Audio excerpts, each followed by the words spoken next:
apprends comme si tu devais vivre toujours. C'est le mantra et l'objectif de ce podcast. À la découverte de profils inspirants au travers d'entretiens décomplexés. Mon ambition est de créer pour vous et pour moi l'opportunité d'apprendre et de comprendre. Et pourquoi pas de vous donner l'envie d'entreprendre. La curiosité et l'ouverture d'esprit sont les maîtres mots. Mon nom est Pierre Barrault et c'est un plaisir que de faire ce chemin avec vous. Ce podcast est sponsorisé par l'ISC Paris, École de commerce et de management.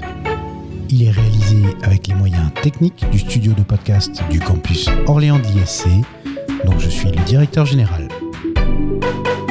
Avec son slogan Be Our Change, l'ISC invite tous ses étudiants à devenir le changement qu'ils veulent voir dans le monde. Une pédagogie d'apprentissage par l'expérience, un modèle unique et original.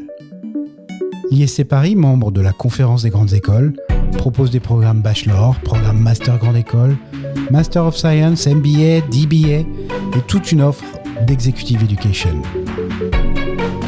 Ces deux campus, parisiens et orléanais, sont résolument tournés vers l'international, avec plus de 150 universités partenaires à l'étranger. L'ISC Paris peut également se prévaloir des plus grandes accréditations internationales, mais aussi d'un réseau de plus de 19 000 diplômés présents dans plus de 80 pays. Si comme moi vous êtes persuadé que tout est possible à qui rêve, ose, travaille et n'abandonne jamais, l'ISC Paris vous donnera l'opportunité de devenir celui que vous êtes. Chers amis, bonjour et bienvenue sur ce nouvel épisode de La Colle.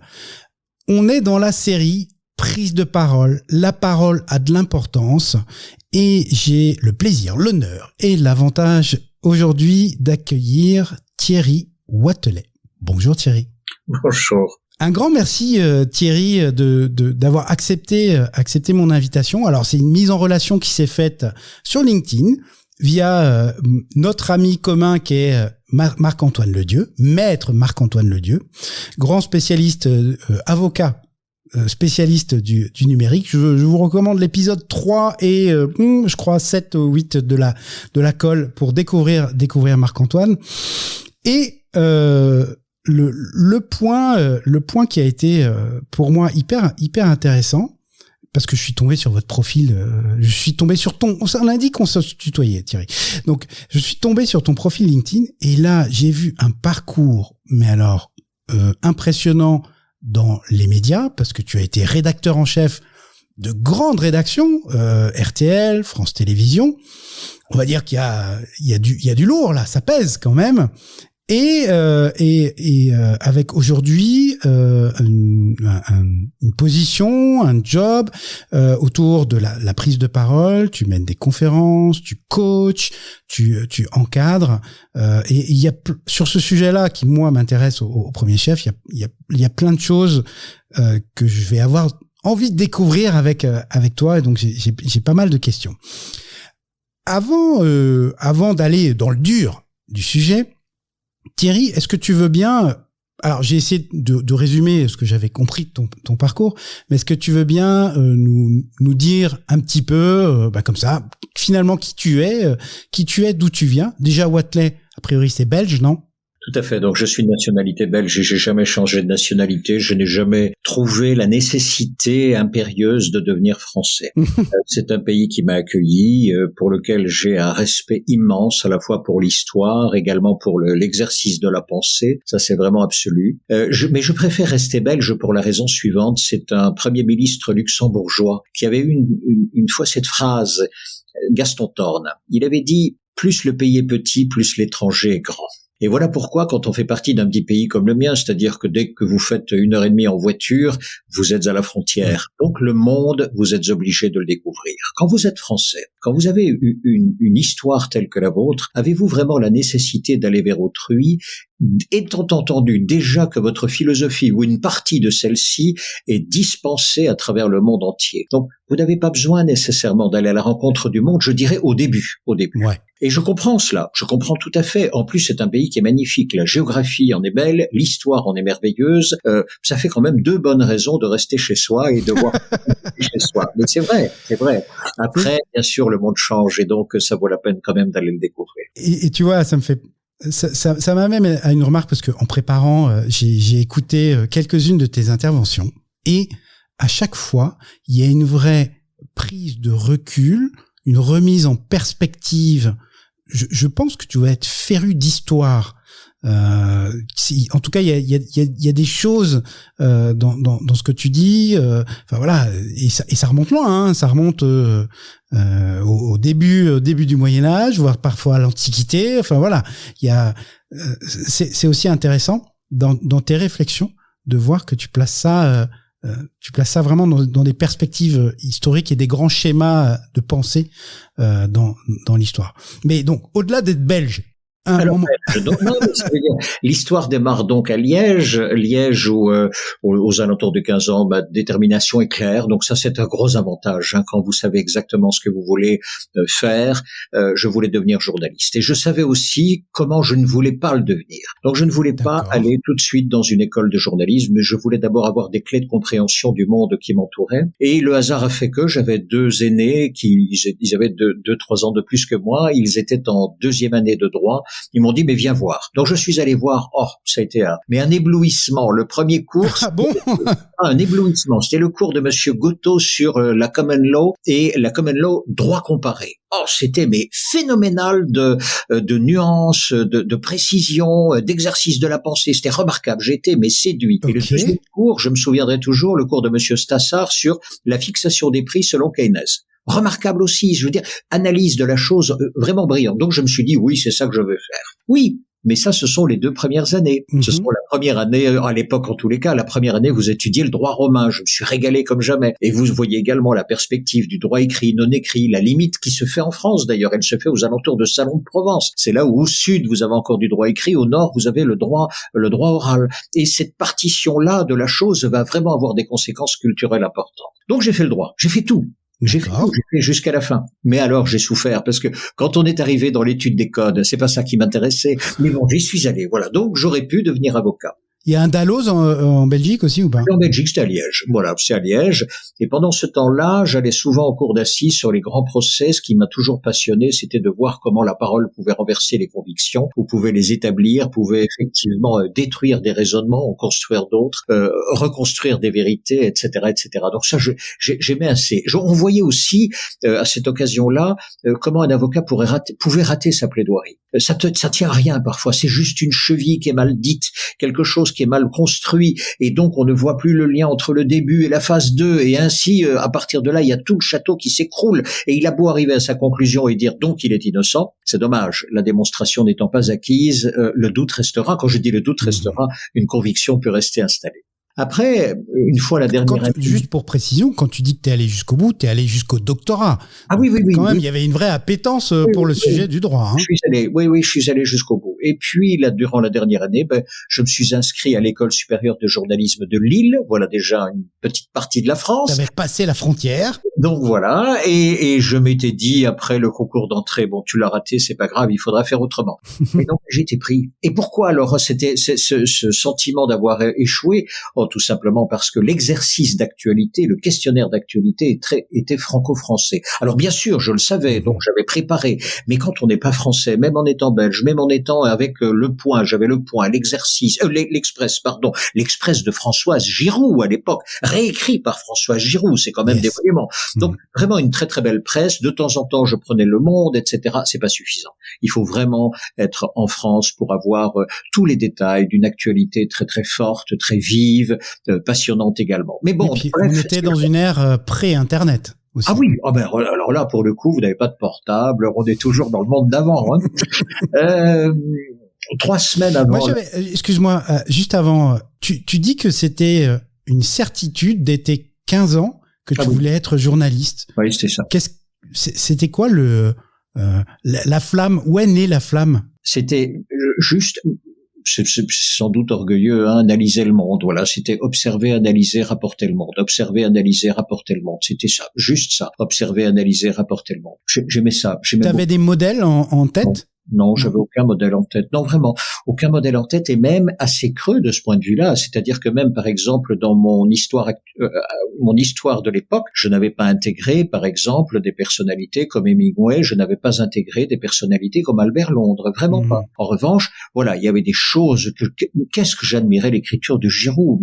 Et parfois, je la haïssais précisément parce qu'il y avait parfois des passerelles qui n'étaient pas faites ou des raccourcis qui me semblaient faux, mais et intellectuellement désobligeant. Donc il y avait de tout quand même. Françoise Giroud n'était pas toujours uniquement une très très grande journaliste. Et je veux dire par là, elle épousait parfois des causes personnelles ou collectives de son journal qui mettaient à mal, son intégrité intellectuelle. Je dis bien parfois, c'était assez rare.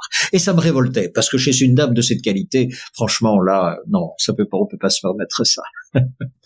Donc te voilà en 1982. François Mitterrand est élu depuis 1 an. Ouais. Je sais pas pourquoi je dis ça, mais je sais pas si je trouve que c'est une date marquante. Non, mais c'est important, oui, parce que à l'époque, il faut bien se revenir à l'époque. À l'époque, le fait que François Mitterrand soit là, avec quand même 25% de communistes à l'époque, et ça faisait très peur à une partie de la population en tous les cas, de manifestations dans tous les sens, enthousiasme, mais également crainte, repli, départ des fortunes à l'étranger. Il y avait tout ça à l'époque quand même. La peur des chars soviétiques qui débarquent. Oui, bien sûr, non, on avait tout ça. Et donc 3 semaines avant la dernière année de journalisme, un type est arrivé d'RTL et a dit, écoutez, on n'a jamais embauché depuis 10 ans. Nous embaucherons les 4 meilleurs en radio. J'étais dedans. Et voilà comment la vie a basculé. Parce que j'avais une place qui m'attendait à l'écho de la Bourse. C'est l'équivalent des Échos en France. C'est la même publication en Belgique. J'avais déjà fait des stages, plusieurs. Normalement, il n'y avait aucun souci là-dessus. Et puis voilà, avec les autres, j'ai été embauché à RTL, donc je suis devenu parisien. Dans ta formation, c'était une formation de journaliste. Il y avait des pour le coup, j'y connais rien, donc il y avait des spécialisations par média déjà ou pas? Alors toi, oui, il y avait des spécialisations par média. Moi, j'étais spécialisé radio. Il y avait des spécialisations agences, spécialisation presse écrite, spécialisation télévision. Moi, j'avais choisi radio, et donc voilà. Parce que venant du droit aussi, tu avais déjà une appétence pour la parole.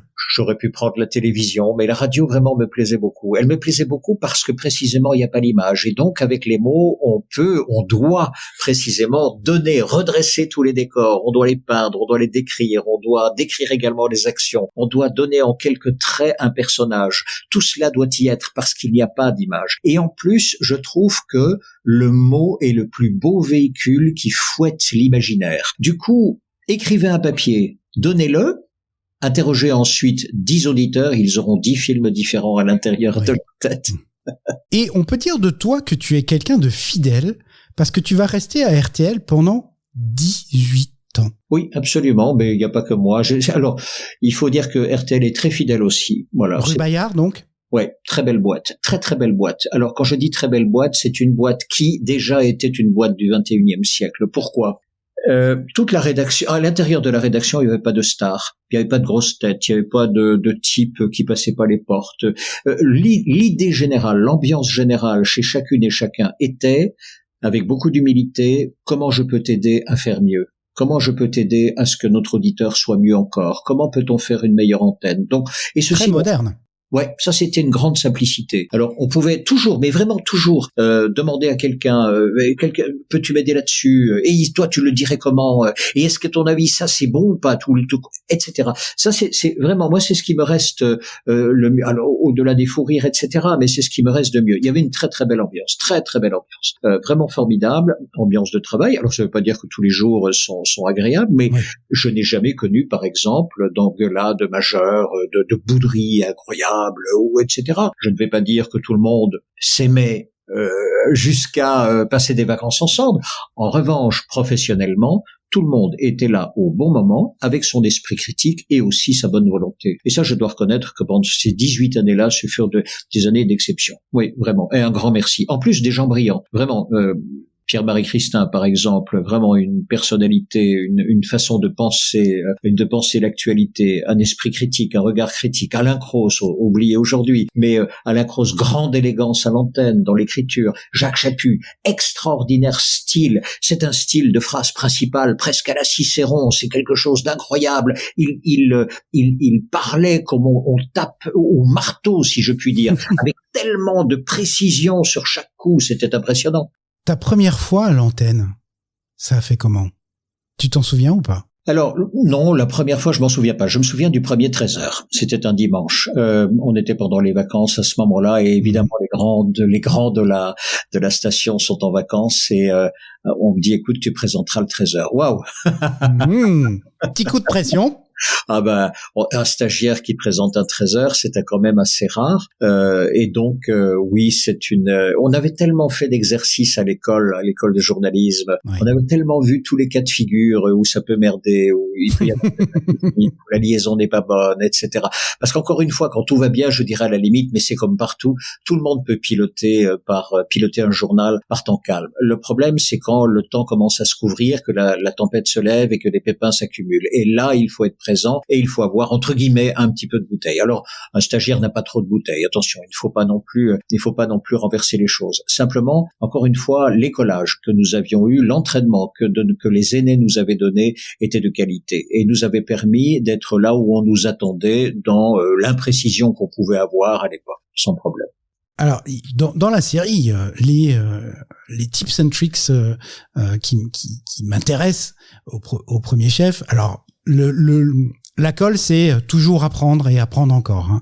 Ne jamais cesser d'apprendre. Tu le dis dans une de tes contes d'ailleurs. À partir du moment où on arrête d'apprendre, on est vieux. Ça y est. Donc, j'espère que je serai jamais vieux. Et je pense que voilà, toi comme moi, on l'est pas. Dans ta carrière, tu as dû mener des interviews majeures. Quelques-unes, oui, bien sûr. D'autres, à mon avis, mais oui, j'ai dû en mener. Absolument. Alors, je suis désolé pour les auditeurs, ça m'intéresse vraiment moi, là, pour le coup. C'est quoi les 2-3 conseils que tu donnerais pour bien mener une interview? D'abord, il faut la préparer. Une interview, c'est toujours un choix. Je m'explique. Normalement, avec une interview, vous allez chercher de l'information chez l'autre et vous allez le chercher en direct. Vous n'allez pas chercher que ça.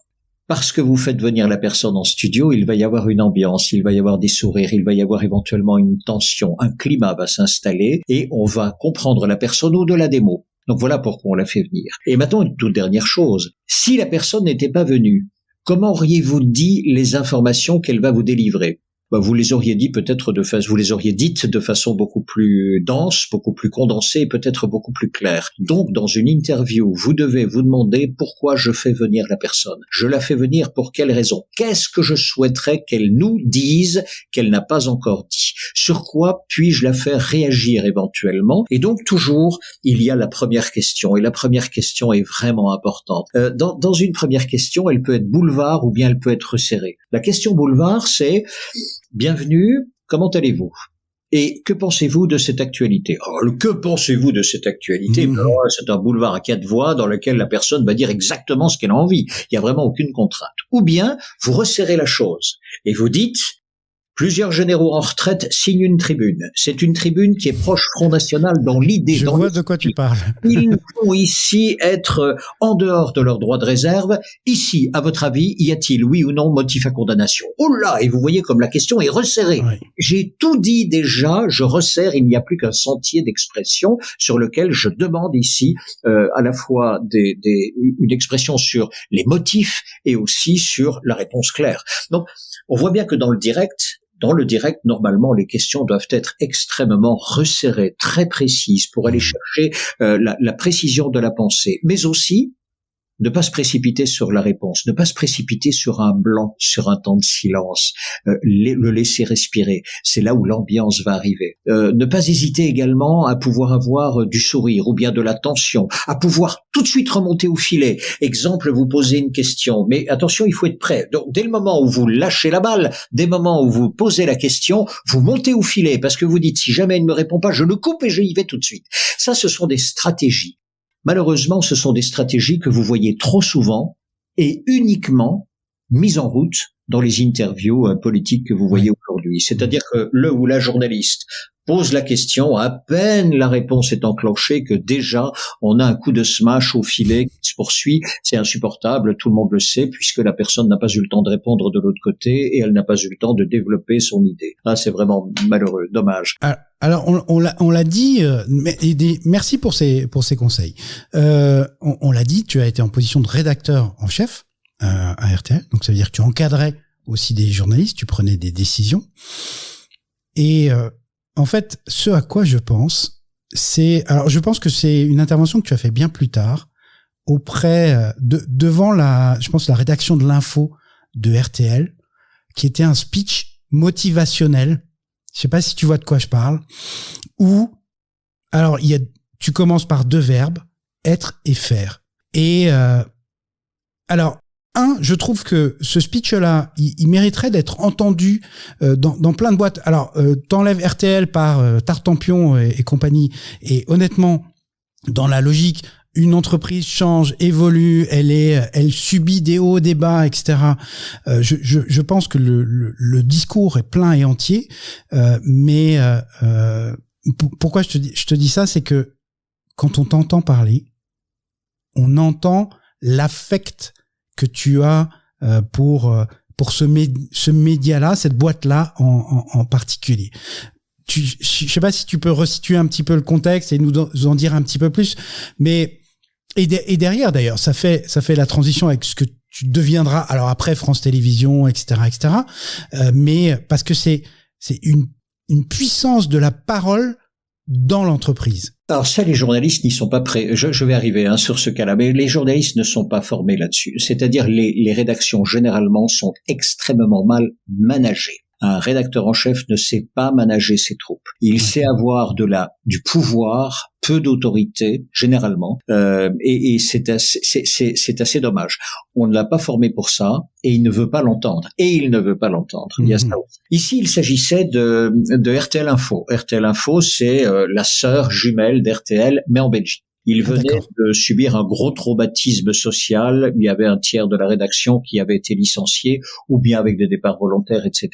Et on m'appelle à ce moment-là, précisément pour me dire, écoute, on aimerait bien que tu fasses un atelier sur l'écriture de la radio, bien sûr. Et juste avant ça, peux-tu leur dire quelques mots pour qu'ils puissent reprendre du poil de la bête? On aura tout d'abord Christophe Giltet, l'un des rédacteurs en chef de RTL Info, qui va d'abord s'exprimer il y avait 60 journalistes, je crois, qui étaient présents dans cette salle, qui va d'abord s'exprimer à leur égard en leur faisant part d'une dernière étude de sondage et de qualité de l'antenne, et puis ensuite ce sera à toi. Et donc, mais ça, on me le dit le matin même, on m'a pas dit ça 3 semaines avant, on me dit ça, écoute, freestyle.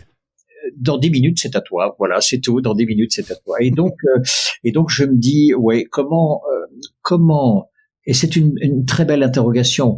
Que dire pour réallumer des flammes éteintes, ou bien rallumer des cendres qui couvent et qui sont presque éteintes, et peut-être aussi dissiper des peurs qui sont là et qui sont tout à fait compréhensibles parce qu'il y avait ça. C'est-à-dire une instabilité, quelque chose Le problème était le suivant.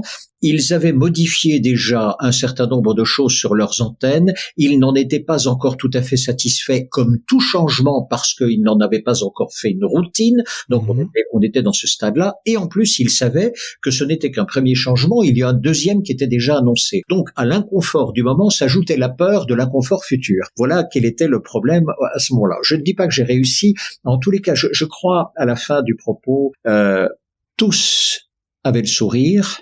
Tous avaient un sourire réfléchi. Ça veut dire qu'ils ressassaient, du coup, non pas ce que j'avais dit, mais ils ressassaient ce que mes mots avaient déclenché en eux comme nouvelle réflexion. C'est ça la parole. La parole n'est jamais celle que vous avez donnée. C'est toujours la pensée que vous avez fait jaillir. Ça, c'est différent. Et ça, c'est magnifique parce que c'est une parole séminale. Comment faire pour rassurer ? Vous aurez beau dire « n'aie pas peur », répétez-le 1 million de fois, il n'y a rien qui va changer. Rien ne changera du tout. Vous pouvez dire « sois heureux », répétez-le 1 million de fois, ça ne changera pas. Il y a même une légende. Pour les adolescents, il paraît que si vous répétez 2000 fois « range ta chambre d'une demi-heure », il ne se passe rien. Je confirme, j'ai les mêmes à la maison. Donc, voilà, ça c'est la parole 1 pour 0. C'est la parole 1 pour 0. Maintenant, la parole 1 pour 1000, 1 pour 10 000, 1 pour 100 000, qu'est-ce que je vais dire pour toucher les cœurs finalement? Mais toucher les cœurs, vous pouvez pas manipuler des cœurs, c'est pas possible. Vous pouvez pas manipuler des esprits, c'est pas possible. Donc, ce que vous pouvez faire, c'est d'abord leur dire qu'ils ont raison. La première chose. Ils ont raison. Ils ont raison de souffrir. Ils ont raison d'avoir peur. Ils ont raison. Mettez-vous à leur place. Mettez-vous à leur place. Le changement est là, mais ça gratte partout, comme tous les changements. L'avenir est là, ça va faire peur, comme tous les avenirs incertains.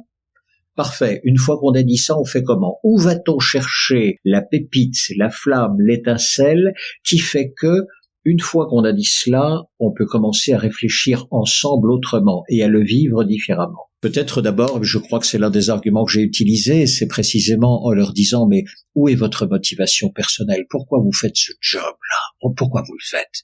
C'est un job qui est ingrat. Le journaliste est décrié. C'est un job qui est compliqué, difficile, vous êtes stressé. Aujourd'hui, vous n'avez pas un papier, mais 3 ou 4 à réaliser par 24 heures ou par 8 heures, c'est beaucoup, plus des enquêtes et des coups de fil, etc. Alors pourquoi le faites-vous? Pourquoi êtes-vous là?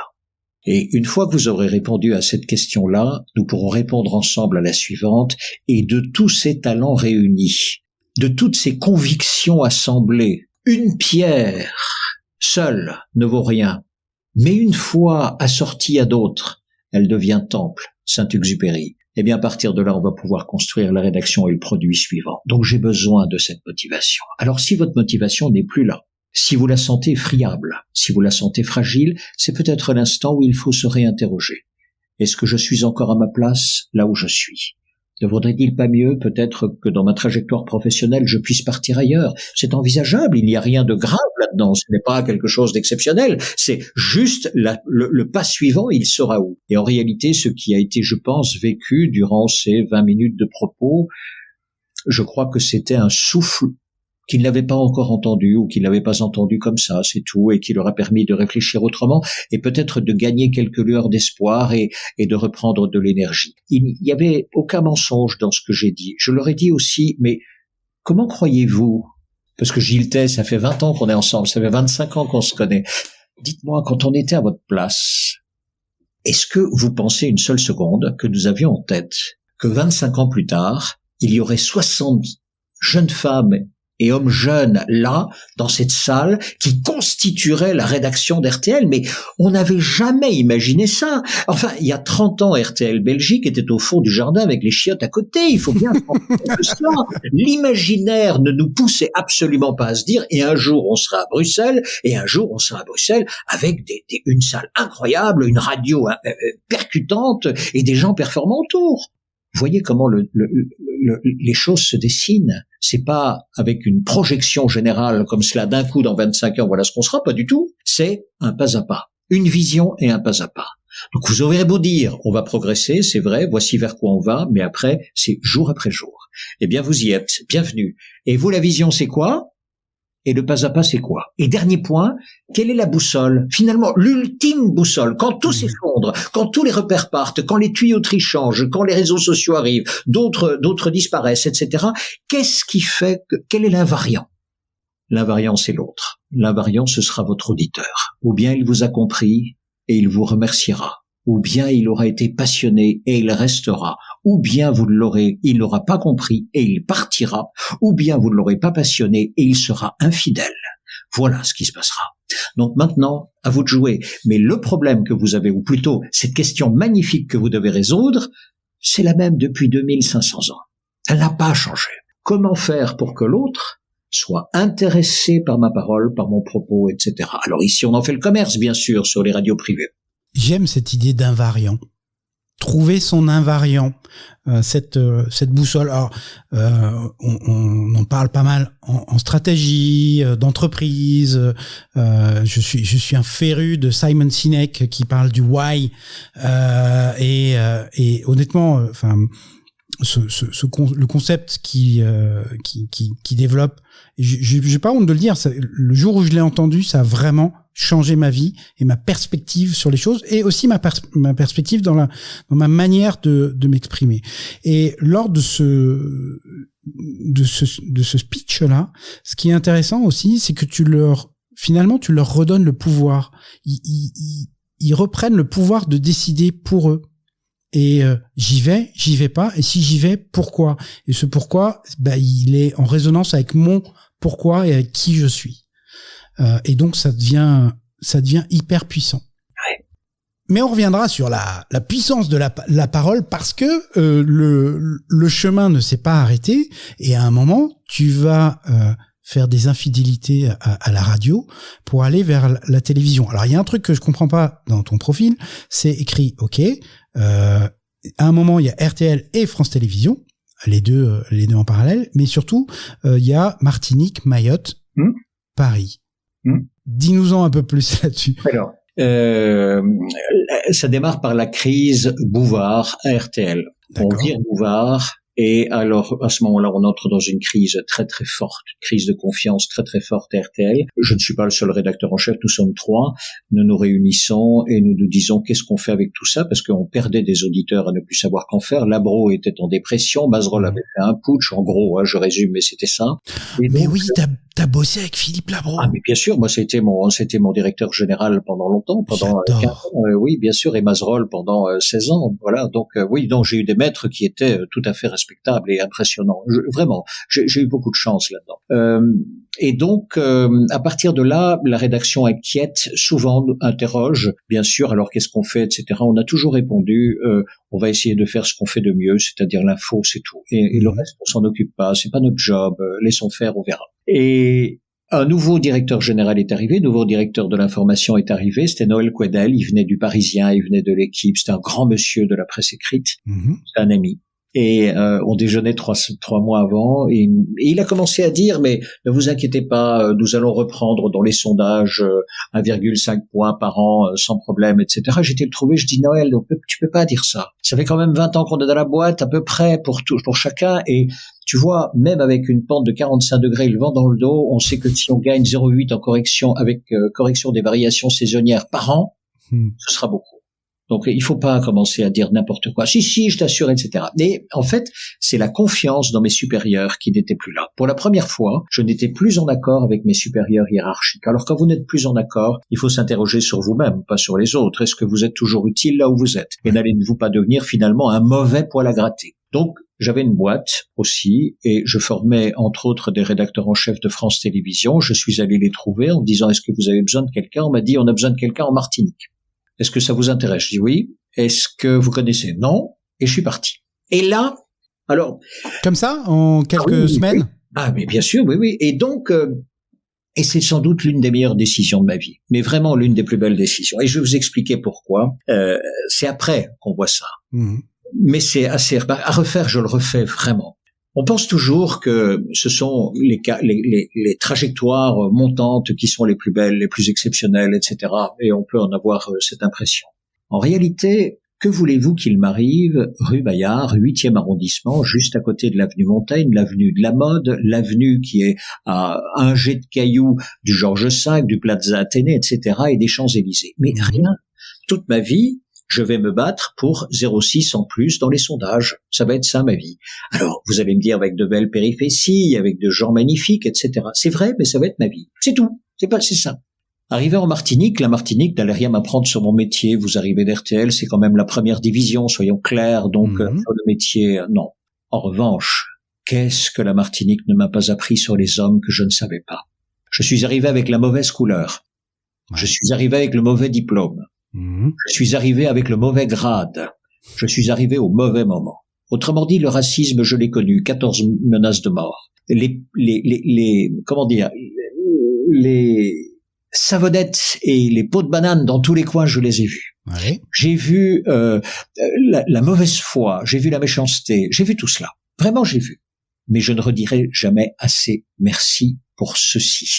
C'est-à-dire que on m'a fait comprendre, ou plutôt on m'a éclairé en me faisant comprendre que le monde n'avait pas seulement une seule vision et qu'on pouvait en avoir une autre. Dans ma perspective personnelle, Christophe Colomb est un héros. Une fois sur place, on m'a fait comprendre que ce n'était pas un héros, c'était celui qui avait importé le blanc et donc l'esclavage qui allait suivre, et voilà pourquoi on ne l'aimait pas beaucoup, sinon pas du tout. Il y avait aussi cette problématique que je ne comprenais pas du tout, On me reprochait d'être blanc sous prétexte que mes arrière-arrière-arrière-grands-parents avaient tenu le fouet. Mais je n'étais pas de ma responsabilité. Et je ne comprenais pas cette accusation-là ou cette souffrance. Il m'a fallu plusieurs années pour la comprendre.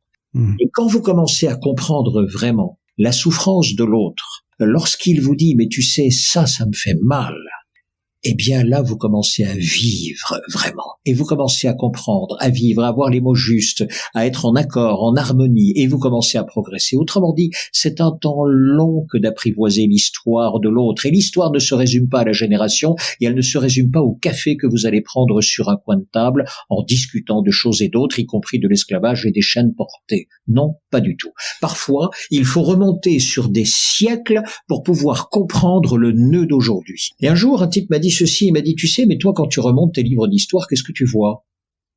On te parle de Clémenceau, on va te parler de Gaulle, on va te parler ensuite de Victor Hugo, on remonte Marat, on va te reparler de Napoléon, on remonte encore, etc. Et puis tu as Jules César, et tu as encore.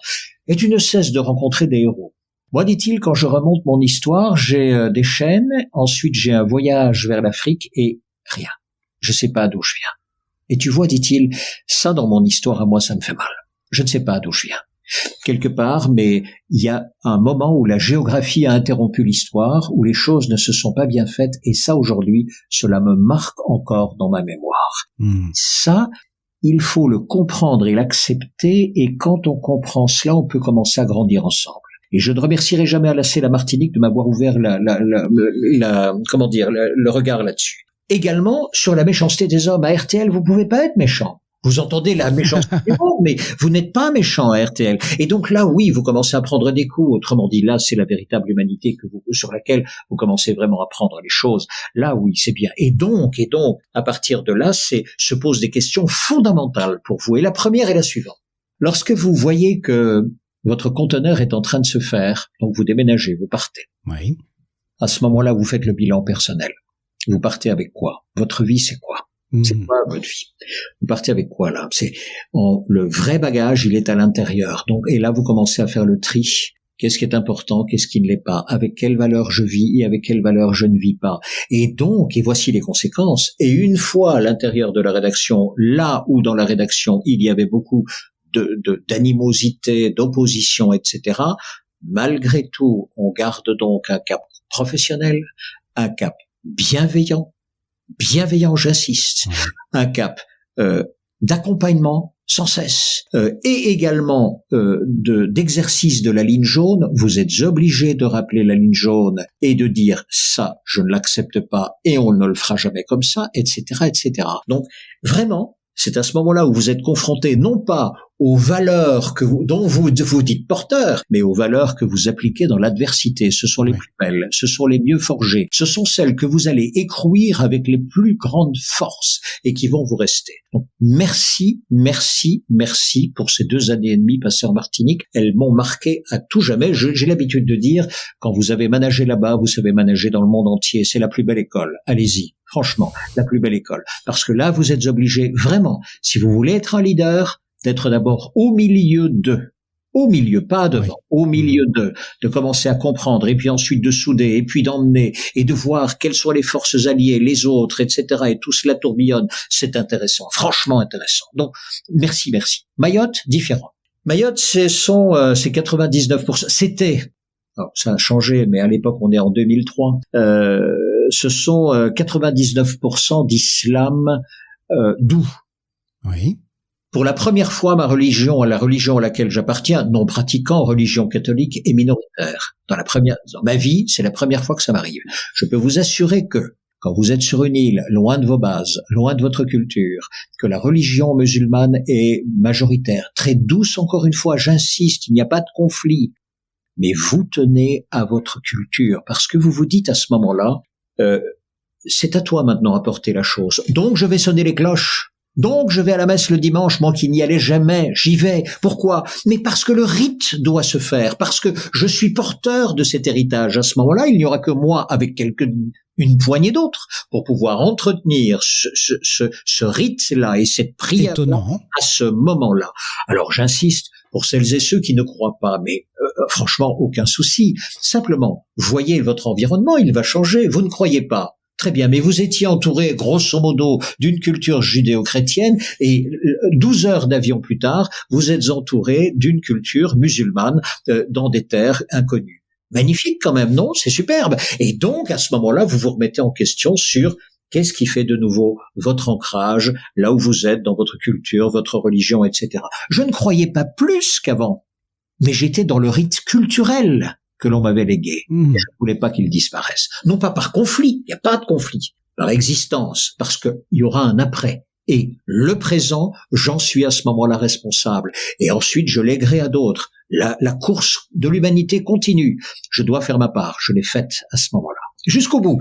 Jusqu'au moment où un ami, musulman bien sûr, me dit, mais dis donc, t'es déjà allé prier à la mosquée? Je dis non, bien sûr que non. Ça te dirait de venir? Je dis oui, bien sûr. Donc j'y suis allé. Intéressant. Ah, mais vraiment intéressant. Donc je mets la djellaba, je mets tout cela, je le suis et donc j'observe et je suis. Permettez-moi, alors avec tout le respect que je dois à cette religion musulmane, vu de l'extérieur et pour moi qui suis étranger à toute la codification, pour moi c'est d'abord un exercice de gymnastique pure, c'est-à-dire que il faut s'asseoir, il faut s'agenouiller, se remonter, mais selon un rythme très précis que je ne connais pas. Donc, je suis simplement avec une demi-seconde de retard ce qui se passe. Et je répète les deux phrases. Il y a deux phrases que l'on répète en permanence. Donc, il y a Allahu Akbar, Allah est grand, et la deuxième, je l'ai oublié, mais c'est Allah est puissant. Bien, pardon, Allah est unique, excusez-moi, Allah est unique. J'observe et je récite avec d'autres ces prières. Parfait. Dans la plus intime concentration qui est la mienne. Et petit à petit, avec ces deux phrases, mon attention se délite.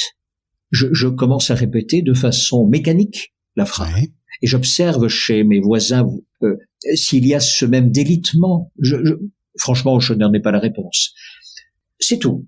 Une fois que je sors, je commence à réfléchir. Mais dis-moi, dans ta religion à toi, là, le catholicisme, est-ce que finalement tu ne dis pas la même chose? C'est les mêmes logiques. Dieu est unique et Dieu est grand, mais tu le dis en 10 000 mots. Tu le dis pas en 2 phrases, tu le dis en 10 000 mots. Reprends toute la liturgie, reprends toutes les prières, reprends tout cela. C'est ça que tu dis. Il n'y a rien d'exceptionnel. En réalité, le Dieu prié ou la façon de le prier peut être différente, mais l'intention est exactement la même, selon des rites différents, etc., des histoires différentes, des cultures différentes, des variations différentes. Donc, merci de m'avoir fait découvrir ça. Gratitude absolue. Et d'ailleurs, nous en avons discuté, bien sûr, après. Et du coup, bien plus aisé que, de comprendre, que d'aller vers, une fois que vous avez ainsi partagé une spiritualité. Vous pouvez aller plus. Alors, encore une fois, je suis très, très humble parce que je sais que des personnes connaissent les textes de toutes les religions, les ont comparés, les ont étudiés. Moi, je ne suis pas là-dedans du tout. Je suis simplement dans un petit exercice occasionnel, spirituel et religieux, partagé avec un voisin. Voilà, ce n'est que ça comme expérience. Mais même ça, elle est magnifique, elle est vraiment belle, tellement humaine, je dirais. Oui, puis c'est la beauté d'aller à la découverte de l'autre. Exactement, voilà, c'est tout, ce n'est que ça. Mais je pense que c'est la bonne approche à avoir à partir du moment où justement tu vas tu sors de tes zones de confort et il faut avoir cette ouverture à l'autre. Donc ok, Martinique, Mayotte, puis après retour en métropole. Retour métropole et là ça change. Pourquoi? C'est le métier. Déjà il y a plus la mer, hein. Non, c'est sûr. Non, oui, c'est vrai. À Paris, la mer est un peu plus loin, à part le Touquet. Voilà. Non, surtout, ce qui se passe, c'est que le métier a changé. Le métier a changé. Entre 2000 et 2005, le métier a changé. J'explique très vite. La vitesse de vérification est devenue plus longue que la vitesse de publication. Donc, on peut s'interroger sur l'idée suivante. Puis-je publier un conditionnel? Yes. C'est une vraie question. Puis-je publier un conditionnel spectaculaire, notamment sur le réseau social de la marque que je sers, et à partir de là, je peux penser que même un conditionnel non vérifié va me rapporter de l'audience. Oui. Voilà quelles étaient à l'époque l'une des interrogations des rédactions. La deuxième, est-ce que ce que je vais vérifier sur Internet est une vraie vérification? Les sources sur Internet n'étaient pas encore à l'époque des sources sur lesquelles on avait réfléchi. Troisième point, c'était qu'est-ce que je fais de ma rédaction? Est-ce qu'avec ma rédaction, je la laisse devant les écrans et elle va travailler devant les écrans en permanence, ou bien je l'envoie sur le terrain? sachant que si je l'envoie sur le terrain, ça coûte cher. Oui, c'est pas la même Dans équation économique, ouais. Voilà, mais dans l'intervalle, fin des années 90, les DAF arrivent dans toutes les écuries, dans tous les secteurs. C'est le grand moment des directeurs financiers. Et donc, dans les rédactions. Et des contrôleurs de gestion. Ah, mais nous sommes d'accord, ils arrivent à ce moment-là. Donc, partout, vous avez des directeurs financiers qui arrivent et vous avez une comptabilité qui vient s'ajouter au choix éditorial. Ouais. Ça coûte cher, on ne le fera pas. Et on n'avait jamais entendu ça, hein. Ça coûte cher, on ne le fera pas. Donc ça veut dire que la puissance financière venait d'intégrer aussi les choix rédactionnels.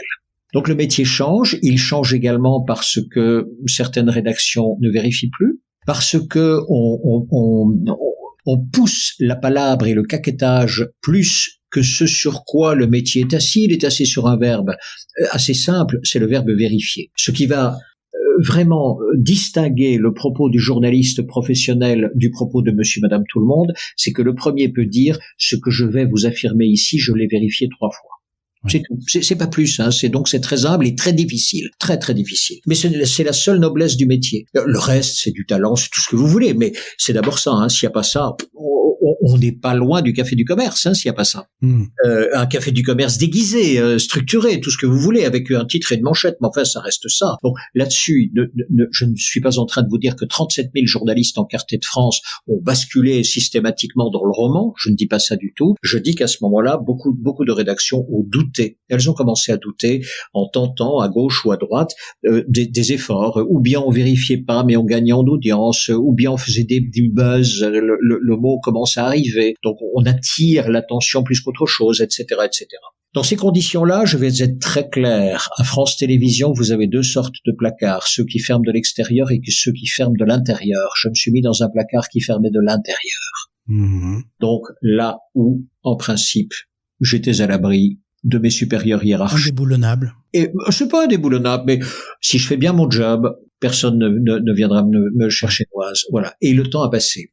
Et pendant tout ce temps-là, j'ai commencé à travailler avec les entreprises, j'ai commencé à travailler en faisant des congrès, etc. En réalité, mon véritable bonheur se trouvait ailleurs. Voilà, déjà à ce moment-là. Si j'avais été franc avec moi-même, j'aurais dû quitter le métier à ce moment-là. Mais vraiment, j'aurais dû le faire. Et voilà, le changement ne se fait pas tout de suite. Vous restez dans une routine. Et c'est uniquement 3 années avant de quitter où je m'interrogeais vraiment. Pourquoi est-ce que tu restes encore? Franchement, il n'y a plus d'intérêt. Je m'étais donné un alibi. C'est une sécurité quand même. Mais voilà, oui, encore que la boîte tournait bien, donc j'aurais pu, franchement. C'est vrai. Okay. Donc, donc, je me suis dit, oh non, tu peux rester pour les plus jeunes, tu les aideras peut-être à faire moins d'erreurs. Bon, donc on se donne des alibis, hein, on se donne des raisons. Donc je suis resté. Pourquoi? Et puis, je suis parti. Pourquoi ce sujet finalement de ce que j'appellerais la rhétorique d'entreprise ou la rhétorique en entreprise, ça a été le sujet vers lequel tu t'es dirigé. Ah oui, encore une fois parce que il faut d'abord commencer. J'ai commencé par le média training. Et dans le média training, oui, d'abord ça, mais ça depuis longtemps, 30 ans, voilà. Le média training, c'est assez intéressant parce que c'est comment préparer une interview. Ouais. Et tous les formateurs se heurtent à l'incompréhension de leur élève, si je puis dire. C'est-à-dire que vous avez beau lui expliquer, mais voici comment il faut faire, etc. On fait l'exercice, on n'y est pas. Et donc, je me suis toujours interrogé, non pas sur l'élève, mais sur le professeur, entre guillemets, hein, donc sur celui qui apprend. Et qu'est-ce que je n'ai pas dit? Comment n'ai-je pas bien dit les choses à ce point pour que le résultat ne soit pas là, alors que c'est simple? Jusqu'au moment où, réfléchissant, je me suis dit, en fait, c'est une équation. Q1 implique R1 plus Q1 implique R1 plus R2, ça suffit. Et avec ça, vous avez toutes les interviews et on va toutes les réussir. C'est aussi simple que ce que je vais dire maintenant. Vas-y. Une interview, finalement, c'est quoi? Eh bien, c'est ceci. D'abord, ce sont 2 libertés. Dites-vous bien, c'est l'exercice de 2 libertés. Celle du journaliste, il va vous poser des questions, vous l'avez acceptée, et la vôtre. Et donc, interrogez-vous. Regardez, on reprend Simon Sinek. Pourquoi allez-vous à l'interview? Pourquoi avez-vous dit d'accord? Si vous allez à l'interview pour votre ego, ce sera peut-être un très mauvais moment à passer. Vous allez à l'interview parce que vous avez quelque chose à dire, ça devient intéressant. Donc, la première chose qu'il va falloir préparer, ce n'est pas « Mon Dieu, donnez-moi vos questions que je puisse m'y préparer », ça n'a rien à voir. Sur ce thème-là, sur ce média-là, avec ce journaliste-là, moi, qu'est-ce que j'ai envie que l'autre retienne? C'est ça l'essentiel. Et donc ça, on va le préparer. On peut le préparer de 1000 façons différentes. Ensuite seulement, je m'intéresserai aux questions que, par ailleurs, va poser le journaliste. Est-ce qu'elles sont prévisibles? Toujours. Et elles sont prévisibles depuis 50 ans après Jésus-Christ. C'est Quintilien qui a mis au point toutes les questions que posent aujourd'hui les journalistes. On appelle ça d'ailleurs l'examètre de Quintilien. Quintilien est un grand professeur de droit, grand professeur d'art oratoire. Et un jour, il est devant le juge, il est avocat, il est devant le juge et il se rend compte que le juge ne connaît pas le dossier. Et ça l'ennuie profondément. Comment voulez-vous plaider? Et ça va le bouleverser, ça va lui tenir son esprit jusqu'au moment où il va trouver la réponse, et c'est une réponse dont vous avez déjà entendu parler, une réponse qui fait aujourd'hui la structure même de tout l'enseignement journalistique dans le monde entier. Et ça vient de Quintilien, ça vient de Rome, c'est ceci. Finalement, dit Quintilien, toute affaire judiciaire, mais toute affaire complexe, se résume à 6 questions que l'on peut se poser. Qui quoi? Qui a fait quoi? Quand? Où? Comment? Pourquoi? Et avec ça, eh bien, vous avez tout. Et toutes les informations sont comme cela. Mais je dirais, tous vos dossiers commerciaux sont comme cela. Et regardez maintenant, vous avez des pondérations dans les questions et dans les réponses qui sont bien différentes les unes des autres. Pourquoi l'autre achèterait-il ce que j'ai en magasin? C'est une formidable question. Et c'est une question à $10 000 que cette question-là. Elle est magnifique. Plusieurs millions de dollars même. Plusieurs millions de dollars, mais bien sûr. Donc, et donc là commence une étude véritablement intéressante. Et donc, qu'est-ce que je dois savoir du mécanisme de l'autre pour répondre à ce fameux pourquoi? Et finalement, il y aura du comment. Parce que comment dois-je donc commencer la relation pour qu'un pourquoi puisse naître? Et que la réponse à ce pourquoi soit oui. C'est magnifique. J'adore ça. Je ne savais pas pour le coup, tu vois, que ça remontait si loin. Donc Quintilien. Ouais, je le note, tu vois. Ben, je fais aussi tout ça pour apprendre des trucs, donc très bien. Au-delà de ces six questions, c'est quoi les biais que t'as vus chez tes étudiants sur le media training? Parce que c'est vrai que c'est un exercice quand même particulièrement difficile. Quand tout va bien, en plus, on va dire que c'est peut-être plus facile. Quand t'es en logique de communication de crise, alors là, c'est un exercice particulièrement périlleux. Qu'est-ce qu'on dit quand tout va mal? Voilà, ça c'est la com de crise. Alors déjà, la communication de crise, c'est d'abord humain. Premier point, c'est humain. Arrêtez de fantasmer là-dessus. Des crises, vous en résolvez 10 par jour. 10 par jour, mais 20 par jour, sans aucun problème. L'exemple type, mais voilà, la photocopieuse est en panne. Voilà, mais c'est une crise, je suis désolé, c'est une crise. Donc regardez et observez bien maintenant comment la crise éclate, quelle est l'attitude de chacun et comment elle se résout. Et que va-t-on dire sur cette crise? Et que va-t-on dire dessus? Donc, vous voyez que déjà, il y a le faire. Et il va y avoir un constat. Il faut d'abord le constat. S'il n'y a pas le constat, on ne peut pas dire qu'on est en crise. Donc, si personne ne se sert d'une photocopieuse qui est en panne, personne ne saura qu'elle est en panne.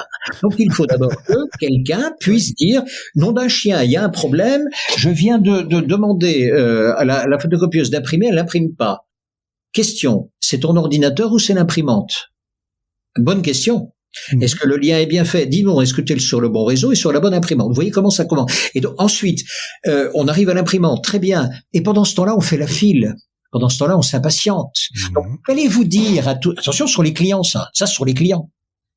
Que dites-vous aux clients de la photocopieuse impatients? Quoi? Cassez-vous, vous m'emmerdez? Première possibilité. Deuxième possibilité, on répare et ce sera bientôt fini. Waouh, topissime. Allez fumer une cigarette, juste ce temps-là, et un petit café, à ma santé, ce temps-là, et ça ira mieux. Pas mal du tout. Autrement dit, je suis obligé de dire d'abord, je pense à vous, j'ai compris votre impatience. 2, cette impatience-là, je vous l'explique, je vous explique pourquoi elle est en panne, et on est dessus. Oui. 2, le délai normal de réparation, d'après les informations que j'ai, allez, c'est de l'ordre d'un café et d'une cigarette. Ça vous plaît là de vous détendre un peu pendant qu'on bosse? Ça vous va? allez-y. Regardez comment vous avez fait, c'est pas mal du tout. Vous avez pris en considération le temps de l'autre, vous avez pris en considération son inquiétude et son courroux, vous avez pris en considération le fait qu'il faisait la file, vous avez pris en considération tout et vous avez absorbé. Et pendant ce temps-là, vous faisiez deux choses. Un, vous étiez sur la machine et deux, vous étiez en com. Vous faisiez les deux. Et c'est toujours cela que vous faites. Tout le temps. Alors, jusque-là, je dirais, ça va, parce que personne n'a cassé la photocopieuse. Il y avait plus de mini-crise. Il y avait plus de machin, c'est pas grave. Jusque-là, on va pas aller accuser quelqu'un. Maintenant, donc la question du pourquoi ne s'est pas posée. En revanche, enfin, elle se posera peut-être, mais qui n'a pas remplacé le tonnerre? Voilà, c'est le fameux tonnerre dans les machines, dans les fameuses machines. Donc oui, il y a la question du pourquoi. Mais donc oui, la com de crise est très intéressante, très intéressante parce qu'elle est humaine et parce qu'enfin pour les journalistes, mais pas pour les journalistes, pour tout le monde, une crise pose 4 questions. Donc je reprends ma photocopieuse. Regardez, le premier qui arrive en disant mais qu'est-ce qui se passe chez vous? Première question. Qu'est-ce qui se passe? Donc on va vous demander le récit. Et là, comme vous n'avez pas encore fait, vous êtes en train d'investiguer, vous dites, je sais pas, écoute, j'ai appuyé, ça marche pas, je suis en train de regarder. Voilà. Très bien. Donc on aura de la patience. 2. Comment vous occupez-vous des victimes? Ça, c'est fondamental. Mais alors, qu'est-ce qu'on fait? Voilà, on va dire la victime. La victime, c'est celui qui veut s'en servir. Donc, et alors, qu'est-ce qu'on fait? Écoute, je te propose de prendre un café. Tiens, voilà 1 euro. Tu vas à la machine, tu prends un café. Patient. Quand vous avez un train de la SNCF, la première question qui est en panne, c'est que fait la SNCF pour les voyageurs à l'intérieur? Les victimes sont toujours mises en évidence par la presse. C'est elles que l'on va voir. Et on va voir comment les acteurs vont s'occuper des fameuses victimes. Donc regardez, que se passe-t-il chez vous? Que faites-vous pour les victimes potentielles, alors encore une fois médiatiques ou autres, qui sont là? 3e point, c'est dites donc, qu'est-ce qui se passe chez vous? Pourquoi on en est arrivé là? C'est qui le responsable dans cette boîte-là? Le responsable de la photocopieuse. Vous me l'appelez ce connard parce que j'ai vraiment envie de lui parler. Je vais lui dire 2 mots. Donc là, c'est la question la plus dangereuse qui soit, c'est la question de la causalité. Ça, c'est pour le mécanisme, et de la responsabilité, ça, c'est pour l'endosser. Et les deux sont intimement liés, Dès que vous avez l'un, vous avez l'autre. Donc, et voilà pourquoi personne ne veut y répondre. Et puis vous avez la 4e question. Dis donc, est-ce qu'il serait possible pour cette fameuse photocopieuse que ça n'arrive plus, qu'on n'ait plus ce genre de truc et que quelqu'un puisse vérifier quand même que le tonnerre il est presque vide et qu'il faudrait... La projection dans le futur. Voilà. Est-ce qu'on peut tirer une leçon de cela? Et dans la même catégorie de questions, vous avez la question immédiate, donc vous avez les questions pour le futur, mais la question immédiate, dis donc, qu'est-ce qu'on fait pour que ça ne s'aggrave pas? C'est pas mal. Parce que si, regardez, dans mon action, mais ça c'est pas dans ma communication, dans mon action d'abord, je dis écoutez, les gars, je viens de reprendre la main sur mon ordinateur, je ne suis plus sur la photocopieuse 1, mais sur la 2. Donnez-moi l'ensemble de vos productions, je vais les faire basculer en photocopieuse 2. Donc, vous irez chercher vos copies là-bas. Là, la file ne s'aggrave pas. Pendant ce temps-là, je peux réparer la panne de la 1. Vous voyez l'idée? Donc, dans l'immédiat, c'est qu'est-ce que je fais pour que ça ne s'aggrave pas? Et pour le futur, qu'est-ce que je fais pour que ça ne se reproduise pas? Eh bien, avec ça, on a fait le tour de toutes les questions, tout le temps. Donc, la com de crise, c'est 4 questions. C'est tout. Et reprenez toutes les crises du monde entier, y compris la Covid. Sauf que dans la Covid, vous avez une telle sinusoïdale que les 4 questions sont en permanence mélangées. Les victimes, parfois elles changent. Non, vous dira un médecin, mais ce sont les jeunes également. Les autres vous diront non, c'est pas les jeunes, c'est qu'on a que des gens de plus de 50 ans dans nos hôpitaux, etc. Donc vous avez les victimes bougent, vous avez mais que fait-on pour que ça aille plus vite, par exemple? Mais qui se démerde ici pour que ça aille plus vite? Alors vous avez nous allons mettre en place des vaccinodromes, nous allons mettre en place etc. Mais regardez, c'est magnifique. C'est un exercice de style, mais superbe, qui dure depuis 1 an. Oui, puis comme tu le dis, c'est de une multicrise. C'est pas une multiprise, mais une multicrise où les crises sont imbriquées les unes dans les autres. Terrible.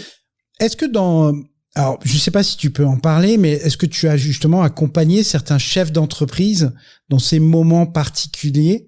Et je sais pas, est-ce que les enseignements que tu as pu en retenir ou comment tu l'as vécu aussi, toi? Alors, toujours, d'abord avec une crise, c'est comme une partie d'échecs. Donc, il faut en avoir joué beaucoup, en avoir connu beaucoup, en avoir analysé beaucoup, pour que la partie suivante, on ne sait pas comment elle va se jouer, mais c'est le début de la partie qui est intéressante. C'est quelle ouverture. On a quelle ouverture de partie? Alors, est-ce que c'est une ouverture à sicilienne? Est-ce que c'est une ouverture comme ceci, etc. Donc ici, on est dans quel type de crise a priori? Ça, c'est les premiers coups. Ensuite, ça part dans tous les sens. Mais c'est quand on peut analyser les premiers coups qu'on peut anticiper la suite. Ça, c'est magnifique. Ça, c'est le premier point. Deuxième, oui, donc pour répondre à la question, oui, j'ai accompagné plusieurs chefs d'entreprise. Je les ai trouvés démunis et confiants. Donc, démunis, c'est-à-dire à l'écoute et portant grande attention aux propos qu'on leur donnait et aux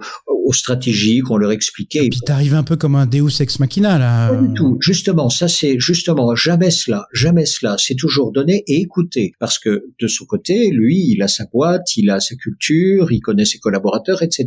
Donc, et avec ça, on compose. On compose pourquoi? En fait, l'idée première, c'est on sort de la crise vite, c'est tout. Comment sortir de la crise vite? Quel est le coup suivant que la presse va jouer? Et le coup suivant que la presse va jouer, souvent, c'est BFM qui le joue. Donc, où sera BFM dans 2 heures? C'est pas dans 2 jours. Dans 2 heures, ils seront où? Quel est ce coup que l'on doit anticiper? Quelle sera la demande que nous aurons d'eux? Si vous avez été journaliste, vous le savez. Vous savez ils vous demanderont ça, puis ils vous demanderont ça, puis ils vous demanderont ça. Donc ça, on va les préparer. Donc, si vous voulez maîtriser la com, c'est ça qu'il va falloir faire. Donc, oui, ça on va leur donner, mais ce seront les choix que vous prendrez et que vous leur donnerez, mais vous connaissez la question qu'ils vont vous poser. Et ça, c'est vraiment intéressant. Du coup, on balise le terrain et ça marche assez bien. Oui, ça marche assez bien. Même chose pour TF1, pour les autres. C'est pas de la même. C'est un exercice que tu aimes bien? Non, j'aime pas trop. C'est très tendu. Je le fais, attention, je le fais avec beaucoup de plaisir. Je le fais, mais c'est tendu. Et puis, il y a toujours énormément d'incertitudes. Faut être clair. Et ça, il faut le dire dès le départ. C'est pas parce que vous en avez vécu beaucoup et que vous en avez résolu beaucoup que la suivante, elle sera bonne et on en sortira bien. C'est une question humaine aussi. C'est-à-dire qu'une communication de crise se gagne toujours sur de la sincérité. C'est toujours sincérité et transparence. Transparence ne veut pas dire tout dire. Transparence veut dire montrer son affection, montrer également son émotion, montrer également qu'on est touché. À ce moment-là, on est quand même un peu plus transparent qu'à l'habitude. Il y a moins de masques, on souffre. Et donc, ce moment-là aussi doit être dit ou montré, vraiment. Et non pas en jouer ou en surjouer, mais il y a ça aussi. Donc, grand moment de sincérité, c'est un moment technique, c'est un moment aussi d'anticipation. Voilà pourquoi il y a tellement d'émotions dans les crises qu'il vaut mieux avoir à ses côtés des personnes dont c'est le métier et qui peuvent, avec plus de rationalité, envisager les coups suivants. Parce qu'ils savent, et ensuite, bien sûr, se mettre à la mesure de la culture de l'entreprise, du caractère du dirigeant, de la dirigeante, etc., sans aucun problème. Ça m'amène à un point. Alors, et c'est vrai, dans une situation de crise, c'est qu'à un moment, tu dois faire la narration de ce qui s'est passé. Donc, tu dois être dans ce qu'on appelle le storytelling. Là encore, alors et honnêtement, ça s'entend à ta voix. Alors je sais pas si ça transparaîtra dans le podcast. J'espère que ça t'as une vraie voix de radio, ça s'entend. Et tu as une voix de conteur aussi. Enfin, en tout cas, moi, je bois cette voix. Mais au-delà de la voix, justement, puisque tu es un professionnel de l'histoire avec un petit H, on va l'appeler comme ça. C'est quoi là encore, ta perspective là-dessus, les conseils que tu pourrais donner? D'autant que, alors ça c'est ma perspective, mais on est de plus en plus dans une consommation continue d'histoire. C'est-à-dire que là, tout le monde nous abreuve d'histoires plus ou moins grandes, plus ou moins passionnantes d'ailleurs. Donc c'est un point important aujourd'hui. Enfin voilà, j'aimerais avoir ta perspective là-dessus. Donc j'ai lu beaucoup là-dessus. Mais vraiment, j'ai lu des livres, une quinzaine de livres qui sont faits, que tout le monde peut acheter dans les points relais, par exemple, sur le storytelling. Et je me suis mis à la place du dirigeant. Je me suis dit, ils sont bien faits, mais inapplicables. Ils sont tellement compliqués. C'est des usines à gaz. Donc, alors à ma tout petit niveau, ma réflexion a été la suivante. Bon. Mettons-nous à la place du chef d'entreprise. Quels sont les actes managériaux les plus courants que je dois pratiquer? Le premier, c'est expliquer. Expliquer une stratégie, un projet, expliquer une nouvelle méthode, expliquer de nouveaux raisonnements, expliquer un nouvel argumentaire, etc. Expliquer. Deuxième grand point, c'est sans doute motiver. Allez les gars, on y va, il faut y aller, courage, tout ce que vous voulez. Motiver. Bon. Individuel, collectif, mais motivé. 3, fédérer. Fédérer, c'est différent encore. C'est faire naître dans l'esprit de chacun qu'il y a une entité plus grande que chacun d'entre nous qui s'appelle l'entreprise, le collectif, le groupe de femmes et d'hommes au travail, et que ensemble nous avons une fierté d'appartenance parce que vraiment nous valons plus que chacun d'entre nous. Sympa. Bon. Et ma question devient la suivante. Ça, le chef d'entreprise le fait, je ne sais pas s'il l'apprend dans les écoles, à mon avis non, il le fait uniquement de façon chaotique et expérimentale. Parfois ça marche, parfois ça marche pas. Parfois il marque des points, parfois pas. Et comme il n'a aucun savoir-faire là-dessus, c'est très lent quand vous apprenez par expérience. Et ça coûte cher. C'est un très bon professeur que l'expérience, mais il coûte très cher. Est-ce qu'on peut apprendre plus vite? Et voici la question que je pose. Et si, pour expliquer, pour motiver ou pour fédérer, j'ajoute une histoire dans le contenu de mes propos. Est-ce que je suis plus impactant? C'est quand même une bonne question, ça, non? Ouais, il faut au moins se la poser. Bon, qui peut répondre à cela? Donc j'ai enquêté. Donc je suis allé trouver l'Institut Pasteur, département des neurosciences. Je suis allé trouver Christophe André, psychiatre bien connu, et je leur ai posé la question. Tous les deux m'ont dit, oh là là, mais ça fait 15 ans qu'on faisait des études là-dessus dans le monde entier. Vous racontez une histoire, à condition qu'elle ait 2 ingrédients, vous transformez l'autre physiologiquement. Je répète, vous transformez l'autre physiologiquement si vous lui racontez une histoire. Non. Et donc j'ai commencé à étudier, à lire des tonnes et des tonnes d'études venues d'Allemagne, de Grande-Bretagne, de France, d'Italie, des États-Unis. Incroyable, mais c'est incroyable tout ce qu'on a fait en progrès. Et les progrès des neurosciences nous disent, les conteurs ont raison.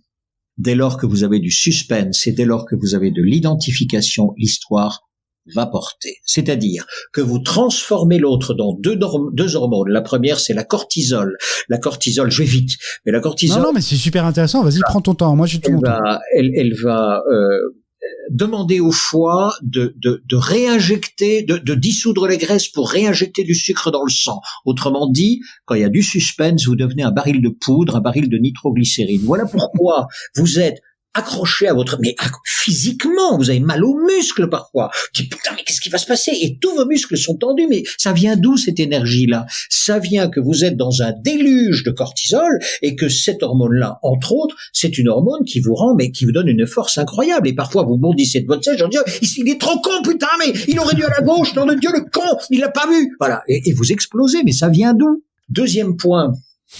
Pourquoi vous pleurez dans les histoires d'amour? Pourquoi vous pleurez quand l'autre il a mal, etc. Parce que vous vous identifiez au héros. Et ça, c'est ce qu'on appelle l'hormone du bonheur, c'est l'ocytocine, elle est connue également. Le déluge d'ocytocine fait que, empathiquement, vous allez aller vers l'autre. Alors regardez maintenant. Je vais raconter une histoire. Si vous vous identifiez, et si en plus je vous donne de l'énergie, ne seriez-vous pas au bord du fait d'agir vous aussi, c'est-à-dire finalement d'être motivé, au bord de l'action? Dites donc, regardez comme c'est remarquable. Là, pour moi, c'est le vrai storytelling.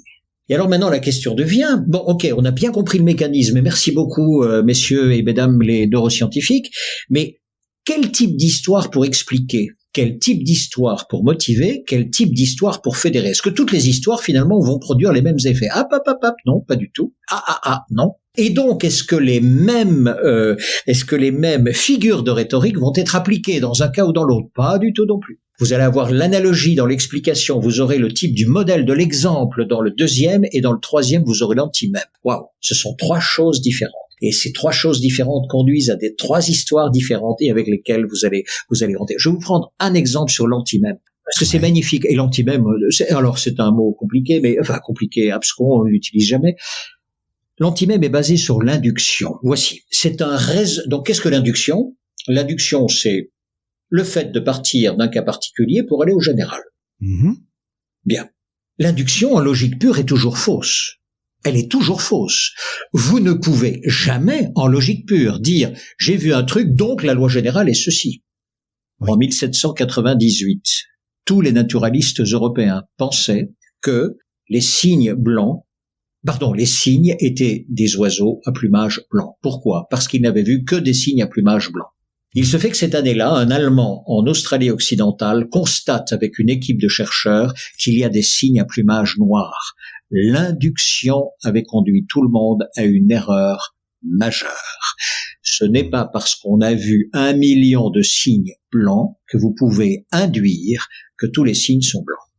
Maintenant, ce qui va nous tromper, c'est que nous construisons un monde inductif parce que le monde inductif est facile. Si vous voyez seulement c'est rassurant. Un exemple, vous avez tout. Je vais prendre le cas de l'organisation des aéroports. Tous les aéroports du monde entier, ils sont organisés de la même façon. Vous en connaissez un, vous les connaissez tous. Ah, qu'est-ce que c'est joli l'induction, mais quel monde facile, dites-moi. Les plans de métro, vous en connaissez un, vous les connaissez tous. Donc dans toutes les villes du monde, oui, dans toutes les villes du monde, ils sont construits pareil, le plan il sera pareil. Oh là là là, mais quel bonheur, oui. Sauf que maintenant dans l'argumentaire, ça va être différent. C'est pas parce que un exemple ne vaut pas la règle. Donc ça c'est la première chose. La deuxième chose cependant, à partir du moment où vous pouvez aller dans le passé, un passé commun, vécu ensemble, et vous pouvez aller distinguer, segmenter des bouts d'histoire qui pour vous constituent des invariants ou bien constituent des moments qui vous structurent aujourd'hui. À partir de là, mais vous faites les plus belles histoires du monde pour pouvoir fédérer. Je vous prends l'exemple d'aujourd'hui avec la Covid-19. Je suis donc chef d'entreprise, vous êtes mes collaboratrices, collaborateurs. Et vous m'avez interrogé, dites-moi qu'est-ce qu'on fait en 2022. Parfait, et je prends la parole et je vais vous répondre. Ou bien, qu'est-ce qu'on fait à partir de septembre 2021? Voilà, ce sera la rentrée, que fait-on en 2021, mais en septembre. C'est pareil. Voici ma réponse, écoutez bien, parce que je vais aller chercher tout ce qu'on a fait. Bonjour à tous. Vous m'avez interrogé pour me questionner, pour me dire, mais finalement, que va-t-on faire à la rentrée? Je vous dirai ceci, à la rentrée en 2022, nous ferons exactement la même chose qu'en mars 2020. Et nous ferons la même chose que durant toute l'année 2020. Est-ce que vous vous souvenez de ce que nous avons fait entre le 14 mars et le 17 mars 2020? Le 14 mars, le président de la République annonce le premier confinement. Personne n'en avait le mode d'emploi. Vous ne l'aviez pas, je ne l'avais pas. Nous nous sommes téléphonés, on a dit qu'est-ce qu'on fait? C'était un moment de chaos important. Personne ne savait comment faire la chose, comment on allait faire des boutiques, etc., etc. Qu'est-ce qu'on s'est dit? Dites-moi, qu'est-ce qu'on s'est dit à ce moment-là? On s'est dit une chose. On s'est dit, écoute, rentre chez toi, veille sur toi et veille sur ta vie, veille sur la vie de tes proches. On s'est quitté en disant, protège-toi. En 2021, en septembre, ce sera exactement la même chose. La première grande consigne sera donc, on protège nos vies. Alors, nous avons le vaccin, oui, mais il ne sera peut-être pas suffisant, il en faudra peut-être un deuxième, on le fera. Nous avons des gestes barrières, peut-être on nous demandera de les conserver, nous les conservons. Il y en aura peut-être d'autres, il y aura peut-être d'autres arsenaux qui viendront en plus, par exemple les tests rapides, etc. On les mettra en place. Peut-être nous faudra-t-il toujours avoir de la distance entre nous, on le fera. On fera exactement la même chose que le 14 mars. La deuxième chose que nous nous sommes dit dans ces 3 jours-là, on s'est dit ceci. Attends quand même, l'entreprise, elle devient quoi? Je ne remercierai jamais assez toutes celles et ceux qui ont travaillé sur nos lignes de trésorerie. Effectivement, on a eu un prêt garanti par l'État, c'est vrai, mais on a travaillé aussi à allonger ce temps de trésorerie disponible. Parfait. Eh bien, voyez-vous, c'est exactement ce que nous allons faire aussi en 2021 à la rentrée. La pérennité de l'entreprise, c'est la valeur numéro 2 et nous ne l'abandonnons pas. Protégez-vous, protégeons l'entreprise. Et donc, nous repartirons à l'assaut, nous repartirons en conquête, on verra quelle stratégie nous appliquerons d'ici là, on y travaille maintenant. Mais c'est ça qu'on fera. Et voyez-vous, maintenant, ce qui change, ça va être ceci. Dites-moi, pourquoi l'oiseau, il se pose sur la branche sans s'inquiéter? Vous avez déjà vu l'oiseau? Il arrive, il fonce, se pose sur la branche et il ne se pose aucune question. Et pourquoi la branche? Elle va casser, elle pourrait casser. Et il se pose pas la question. Voyez-vous, je ne sais pas du tout de quoi sera fait la fin 2021, de quoi sera fait 2022. Je n'en sais rien du tout. L'oiseau se pose sur la branche, il ne sait pas du tout si la branche va casser ou pas. Alors pourquoi se pose-t-il sur la branche? Pas parce qu'il a confiance dans la branche, c'est parce qu'il a confiance dans ses ailes. Alors voyez-vous, la grosse différence entre 2020 et 2021, c'est qu'aujourd'hui, personnellement, j'ai confiance dans ce que nous sommes devenus. Je vais vous résumer l'année 2020 en 2 phrases. En 2020, tout ce que nous savions faire, nous l'avons fait. Et tout ce que nous ne savions pas faire, nous l'avons inventé. Rien que ça me donne confiance dans toutes les années à venir. Je sais que désormais, qu'ensemble, tout ce que nous savons faire, nous le ferons pour nos clients, pour nos fournisseurs, pour nos collaborateurs. On maintiendra cette entreprise en vie, sans aucun problème, et coûte que coûte, on le fera. En revanche, il y aura de l'inattendu. Il y aura des choses qui surgiront. Je ne sais pas, elles seront belles ou moins belles. Je n'en sais rien du tout. Mais ce que je sais, c'est que ensemble, toujours, nous parviendrons à trouver les solutions qui nous permettront d'aller de l'avant, qui nous permettront de contourner l'obstacle, de le vaincre, d'aller au-delà. Ça, aujourd'hui, j'en ai la certitude. Et ça, aujourd'hui, c'est ma fierté. Bonne journée à tous. Fin. Tu m'as mis les poils, Thierry. Excellent. Je reste quoi? Parce qu'en plus, chers auditeurs, vous avez pas l'image, mais moi je l'ai, parce qu'on est en visio là à ce moment-là, et on voit qu'il incarne. Alors pour le coup, cette citation sur l'oiseau, je la connaissais, elle arrive là parfaitement au bon moment. Merci pour ce moment. Je paraphrase Valérie Trierweiler en disant merci pour ce moment. Et parce que je pense, je trouve plus mes mots là. Tu vois, pour le coup, tu m'as coupé la chic. Il faudra que je le réécoute et je le réécoute plusieurs fois parce que je pense qu'il y a plein de choses inspirantes. Mais ça me permet de deux remarques. Une première remarque, c'est, on l'évoquait au tout début, c'est la puissance de la parole, la puissance du mot, et c'est à mon sens en tout cas l'outil premier du manager d'une part, mais surtout du leader. C'est celui qui emmène avec lui. C'est celui qu'on va suivre et on suit sur une parole. Et donc s'entraîner à ça. Et maîtriser cette parole tant par la rhétorique que par les structures, et puis la vivre sincèrement, parce que là encore vous l'avez pas vu, mais ça se voyait dans les yeux de Thierry qu'il croyait profondément en ce en quoi il disait. Ben voilà. Donc ça, c'est ma première remarque. Et puis quelque chose que finalement tu disais là dans cette prise de parole, dans ce discours, que je t'avais déjà entendu dire, qui est qu'on est en diplôme permanent. C'est-à-dire que nous sommes le diplômé d'hier plus les 24 heures qu'on vient de passer. Et je trouve l'image très jolie dans l'idée d'amélioration permanente, et là aussi, et finalement la colle est là pour ça, et cet échange est là pour ça, c'est qu'on est là dans l'échange du savoir, dans le partage du savoir. Alors peut-être que je me trompe, mais je pense que c'est un de tes moteurs aujourd'hui. Aujourd'hui, c'est mon activité, c'est 70 congrès par an, 120 jours de formation, 40 journées de conférences. Voilà, avec ça, c'est plus les demandes particulières avec ça. Et de nouveaux clients. Les nouveaux clients, ce sont les lycéens. Les lycéens, parce que désormais, ils ont un oral et et donc je les prépare à ça. Qu'est-ce que c'est beau, nom d'un chien, genre en une journée. Allez hop là, on les fait monter, mais comme jamais, ils prennent confiance, c'est superbe, j'adore ça. Donc oui. Alors, on va faire les vieux cons, mais il y a des différences générationnelles ou pas? Alors, non, c'est des différences entre cette génération-ci, 17 ans, et la précédente, 10 ans de plus. 10 ans de plus, c'était une génération qui demandait d'abord, bon alors j'ai combien de RTT, je veux ci, je veux ça, etc., etc. Peut-être que je suis tombé sur des numéros spéciaux. J'ai une 20aine d'étudiants déjà. Ils sont exceptionnels, mais exceptionnels. Ils sont polis, ils sont à l'écoute, ils sont détachés de leur portable comme jamais. Ils sont concentrés, ils sont travailleurs. Ils osent tomber, se redresser, accepter la critique bienveillante, repartir à l'assaut, monter encore. Incroyable ce qu'ils font, c'est incroyable. J'ai trouvé ça mais magnifique. J'ai passé des heures merveilleuses avec eux jusque-là, mais vraiment merveilleuses. Et à chaque fois, avec partie de zéro. Hop là, ils sont arrivés à 80, à 90, c'est impressionnant. Je leur envoie les vidéos après, ils voient la première, ils voient la dernière. Et alors évidemment, c'est les parents qui sont pâmés devant. Devant leur progéniture. Mais oui, mais bien sûr, et ils ont raison.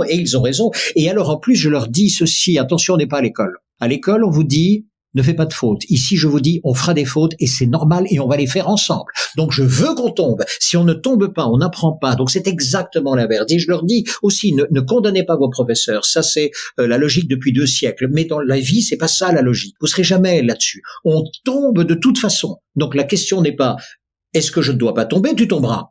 La question, c'est, hop, je tombe, quel est le pas suivant? Je me redresse, mais quel est le pas suivant? Et encore, et encore, et encore. Et qui peut m'aider à aller plus haut? Encore, encore, encore. C'est une université permanente, elle est magnifique. Ça s'appelle le feedback. C'est superbe, c'est exceptionnel. Et avec ça, vous allez pouvoir grimper tout le temps. Donc on applique, et à chaque fois, du coup, ils mettent leurs pieds, et ça y est, comme ils sont étudiants, et en plus ils sont allégés, parce que d'un coup, ce ne sont plus les codes du lycée. Donc, et je leur dis, ça c'est les codes de la vraie vie, les gars. Ça c'est vraiment les codes de la vraie vie. Si vous tombez dans une bonne boîte, c'est ça qui se passera. Si vous êtes votre propre instructeur, c'est ça qui peut se passer. Vous pouvez aussi tomber dans une boîte où on n'est pas dans cette culture-là. Bon, il faudra faire autrement. Mais mettez-vous vite dans un petit creuset de relations où le feedback devient vraiment cette université bienveillante où chaque fois qu'on tente quelque chose, vous avez les regards extérieurs qui vous disent alors, ça tu le maîtrises, coche, c'est bon. Et ça, à ta place, je ferai comme ça. Réfléchis, ça veut dire quoi? Vous êtes libre d'appliquer. Remarquable. Comment on transmet l'envie de curiosité? En étant avec, je pense, je vais reprendre d'abord Victor Hugo. Tu veux être convaincant, sois convaincu. Tu veux être émouvant, sois ému. D'abord ça, c'est la première chose, c'est l'exemplarité. C'est pas plus que ça, plus que l'exemplarité, c'est une vibration. C'est-à-dire Victor Hugo ne pouvait pas savoir à l'époque, que ce qu'il disait avait un fondement neuroscientifique. C'est toujours la même chose. C'est-à-dire qu'il y a une harmonie, il y a une vibration, il y a une synchronisation des vibrations qui peut se faire. Elle ne se fera pas nécessairement. Mais généralement, face à quelqu'un de convaincu, vous restez pas de marbre. Vous commencez à vous poser des questions. Ceux qui étaient déjà convaincus sont enflammés. Ceux qui étaient hésitants peuvent éventuellement tomber et être convaincus. Ceux qui sont redoutablement opposés le resteront. Sans problème. Donc là-dessus, mais vous voyez, c'est sur le cœur des hésitants où on va travailler. Donc, pour la curiosité, je dirais, c'est s'enflammer sur la beauté de ce que l'on découvre par la curiosité. Moi, c'est ça. C'est est-ce que vous êtes capable aujourd'hui encore de vous enflammer sur une curiosité de l'ordinaire? C'est Einstein qui disait ça. S'émerveiller, la curiosité de l'ordinaire. S'émerveiller de l'ordinaire. S'émerveiller de l'ordinaire. C'est-à-dire encore une fois, c'est pourquoi les nuages ils ont cette forme-là et qui est belle en plus, qui nous fait plaisir aux yeux, parce que elle semble toute cotonneuse, toute belle, toute ouateuse. Voilà ce que ça nous donne dans l'esprit. C'est pas tout ça, mais on s'en fout. Ouais, voilà, c'est émerveillé, c'est ça quoi. Mais c'est la première part, c'est la première partie. La deuxième partie, c'est quoi? Ok, pourquoi maintenant ils sont comme ça? Et là commence le scientifique. Donc le scientifique ne commencera pas son équation sur l'équation, il commencera sur une observation et juste avant cela, peut-être par une émotion belle ou moins belle, emmerdante ou pas, ce sera peut-être ça. Et je pense que ça va être ça. C'est d'abord s'enflammer sur la beauté du monde, je dirais vraiment. Ou la beauté du monde, quand je dis la beauté du monde, entendez dans la beauté aussi son inconfort. C'est parce qu'il y a de l'inconfort que les gens commencent à réfléchir. C'est parce qu'on a eu des troubles musculo-squelettiques qu'on a commencé à dire bon attendez les mecs il se passe quelque chose là, comment est-ce que je peux faire pour que la colonne elle soit plus droite, pour que l'épaule elle soit plus tordue, pour que ceci soit mieux, et on a commencé à réfléchir sur d'autres trucs. Donc il a fallu que ça gratte et gratte parfois beaucoup pour que petit à petit on réfléchisse. Donc là aussi être attentif à ce qui gratte, parce que derrière ce qui gratte il y a toujours une innovation possible, et aussi s'émerveiller de ce qui est beau, parce que d'abord même la rose qui n'a pas de pourquoi est utile. On tombe dans le Saint-Exupéry là encore. Oui, mais voilà, mais j'adore ça parce que tout ce qui est beau est tellement merveilleux. C'est tellement merveilleux. Et regardez, ça c'est Cheng, hein, c'est le fameux académicien français, mais de double culture chinoise et française. Il dit simplement ceci et le constat est magnifique. Le monde aurait pu être laid. Il aurait pu être laid. Il se fait que beaucoup de choses que nous voyons nous semblent belles. Le doré du blé, un coucher de soleil, une après-midi d'été, même un orage nous semble beau par le zigzag de la foudre, etc. C'est impressionnant. L'incandescence de la foudre, les flammes, ça nous fait du bien dans un âtre, etc. Le monde aurait pu être laid, il ne l'est pas. Il ne l'est pas. Donc, regardez, il y a quelque chose quand même de caché derrière ça. Il y a quelque chose que chacune peut aller trouver. Je n'en sais rien, c'est un mystère, mais peu importe. C'est ça la vie. Et ça, c'est magnifique. C'est superbe. On va rester là-dessus parce que j'aime ce côté passionné, entraînant, et vous l'avez vu, chers auditeurs, 3 millions d'auditeurs de la colle, Thierry donc accompagne les entreprises, les chefs d'entreprise sur la prise de parole, les managers aussi. Je pense que tu travailles à tous les niveaux de la hiérarchie. Vous le voyez pas, mais il fait oui de la tête. Donc ça veut dire que je dis pas trop de bêtises. Aujourd'hui, pour prendre contact avec toi, pour travailler avec toi, c'est quoi le moyen le plus simple? Moi, je suis sur LinkedIn, donc Thierry Wathelet, LinkedIn, il y a mon site, et dans mon site, il y a un endroit où il est mis contact, et là, vous pouvez, vous m'envoyez un mail avec vos coordonnées, tout de suite, je réponds. Voilà, c'est la meilleure façon. Je mettrai les liens dans le descriptif du podcast. Et donc, nous arrivons au moment rituel des 7 dernières questions. Thierry, dis-nous, quel est ton mot préféré? Ce serait grâce ou amour, mais les deux sont véritablement, à mon avis, proches. Tous les deux, en tous les cas, montrent ceci, c'est que je ne suis rien sans l'autre. Je ne peux pas exister sans l'autre. De nouveau, les spécialistes du cerveau nous montrent aujourd'hui que 2/3 de notre cerveau est social. Donc ça veut dire que aujourd'hui nous souffrons beaucoup précisément par la Covid-19, par tout ce que nous subissons. Mais donc voilà, oui, ce seront ces deux mots-là. Et encore, entendez bien, c'est parce que j'ai besoin de l'autre pour être ce que je suis. J'ai besoin de son regard pour confirmer ce que je ne suis pas. J'ai besoin de son regard pour que son exigence soit là. Voilà, je ne peux me construire que par le regard de l'autre. Voilà, celui-ci peut être méchant, peut être beau, peut être intéressant. C'est ça. Quel mot détestes-tu? Alors, il y en a beaucoup, bien sûr, mais je dirais surtout peut-être brouillon. Et je vais préciser, parce que ça, c'est ce qui nous accable le plus. Faites un tour de table et demandez à chacun de se présenter. Vous allez voir le brouillon que vous allez avoir. Ça sent le vécu, ça, mais je te confirme. Non, voilà. Bon, alors, posez une question dans une réunion. Voilà, la question, c'est « Que pensez-vous de ceci ou de cela ?» Écoutez bien les réponses qu'on va vous donner.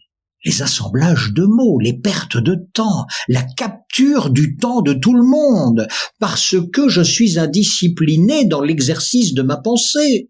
Alors ça me rend fou. Souvent, ça me rend fou. Je ne dis rien. Mais je dis, qu'est-ce qu'on gagnerait à prendre 3-4 secondes de silence, à se concentrer sur l'idée que je veux développer, à éliminer toutes les autres, et à vous dire, voici ce que je pense. Oh mon Dieu, à certains moments, je vous assure, ce serait vraiment remarquable. Sans compter ceux qui s'écoutent parler aussi. Hein, des fois. Oh, alors là, c'est les pires. Le son ou le bruit que tu aimes? C'est celui du vent dans les vagues. Donc les deux, il me faut les deux. Le c'est pas, d'habitude c'est le vent dans les feuilles, mais là toi c'est le vent dans les vagues. Les vagues, c'est-à-dire non, le souffle du vent et des vagues, qui éclatent sous la pression du vent. J'aime beaucoup, oui. T'as vécu sur des îles aussi, c'est pour ça. Oui, non, c'est surtout là, je pense surtout. Alors la Bretagne, elle est très belle bien sûr pour ça, et la mer du Nord que vous ne connaissez pas, donc qui est là-bas au bout, qui est toute grise, hein, c'est pas terrible, hein, elle est toute grise. La mer du Nord comme dernier terrain vague, hein, comme Guy dirait. Voilà, mais je la trouve belle, voilà. Le son ou le bruit que tu détestes? Ce sera la craie sur un tableau. Oui. Non, c'est affreux. On passe. Je déteste ça. Je comprends. Thierry, ton juron, gros mot ou blasphème favori? Coxigru, j'adore ça. J'adore coxigru. Et alors il faut faire le tout. Non, ce n'est pas de la coxigru, ce n'est pas de la foutaise. Pardon, ce n'est pas de la coxigru, ce n'est pas vous pouvez dire de la calembredaine, foutaise, etc. Oh mais coxigru, je trouve ça beau. Je crois que je vais fonder le club pour réhabiliter ce mot. Coxigru, je le trouve si beau. Je dois avouer mon... Coxigru, ça veut dire simplement absurdité. C'est une coxigru, c'est une absurdité. Je le noterai. La citation que tu aurais aimé prononcer? Oui, bien sûr. Ah oui, c'est celle de Saint-Exupéry. On donne hommage, enfin on n'est que là-dessus, mais non, celle de Saint-Exupéry. Interdisez l'échec et vous empêchez la victoire. Je trouve ça splendide. Interdisez l'échec et vous empêchez la victoire. Toutes les victoires se construisent dans des petits échecs successifs, c'est-à-dire des moments de doute, des moments de désespérance, des moments sur lesquels on se force, on marche encore, on construit, on bâtit, on tombe et on repart. Aucun rêve ne se réalise comme cela en claquant des doigts, c'est pas vrai. Donc voilà, j'adore cette phrase. Je la connaissais pas. Merci, merci de ça, parce que je trouve qu'elle est... elle est magnifique, celle-là. Donc, ça veut dire, l'échec fait partie de la vie. Arrêtez de dire, bienvenue chez les hommes, vas-y, toi aussi. Mais repais-toi d'échecs, vis-les avec joie, nom d'un chien. Attention, ça fait mal, il faut encaisser, bien sûr, mais tu encaisses sur quoi? Sur ton ego, sur ton amour propre, ça fait pas de tort, ça. Voilà, t'inquiète pas, c'est un solide édredon. Tu prendras des bleus, mais c'est pas des bleus à l'âme, c'est des bleus pour toi et ça te permettra de grandir. Si Dieu existe, qu'aimerais-tu, après ta mort, qu'on te souhaite la plus lointaine possible, l'entendre te dire? Alors si, oui, mais ça, qui me dit ceci, écoute, tu vas descendre au rez-de-chaussée, tu prends à droite. Oh, c'est pas bon signe, ça. Ouais, si, tu traverses la rue et tu vas d'abord aller trouver ton ange gardien, vous prenez un café ensemble. Parce que moi, j'ai 2 mots à dire à mon ange gardien. Vraiment, j'espère qu'il va me dire ça, parce que mon ange gardien, je l'ai vraiment là sur l'épaule. Je sais pas comment vous dire, mais je l'ai. Et ça fait des années qu'il est là. Il connaît mes angoisses les plus profondes que je ne révèle à personne. Donc parfois, j'ai un torboyau qui se met en route, une peur, voilà, simplement, très bien. Et je me dis, putain, il me faudrait quand même ça. Si j'avais ça, ce serait pas mal. Dans les 48 heures, je l'ai.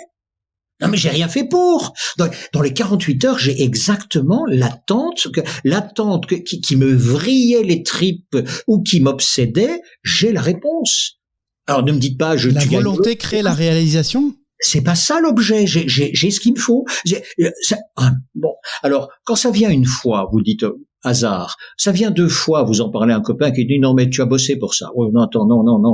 Et 3e, 4e, non, il est là en permanence. Lui, il me connaît comme jamais. Donc il rend ma vie belle, celui-là. Il a rendu ma vie belle jusqu'à aujourd'hui, mais comme jamais, quoi.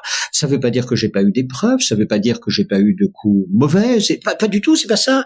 Ça veut dire que lui, il est là pour me faciliter la vie quand au-dedans de moi, par je ne sais quel moment tordu, je parviendrai plus à bien vivre. Et ben lui dire apaise-toi, je m'en occupe là, voilà, c'est tout. Ah, merci. Lui, je lui dirai merci. Attends, je dis mais comment tu es toi, qui tu es? Et tu vois, même après ta mort, tu seras encore dans la rencontre et dans l'échange.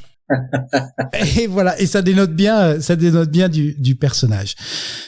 Thierry, un grand merci pour ce moment, pour ces échanges, pour ces émotions, parce que tu as réussi ce qui est jamais gagné à faire passer ça. En tout cas, moi je l'ai ressenti.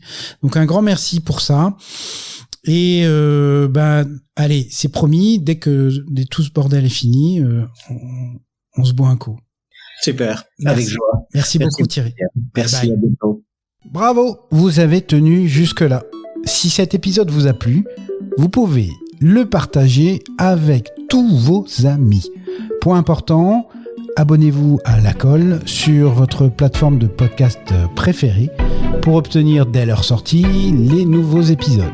Mais aussi et surtout, laissez-moi un commentaire pour me dire ce qui vous a plu, ce qui vous a déplu, les trucs à améliorer et, je l'espère, vos encouragements. On se retrouve très vite pour un prochain épisode de La Colle.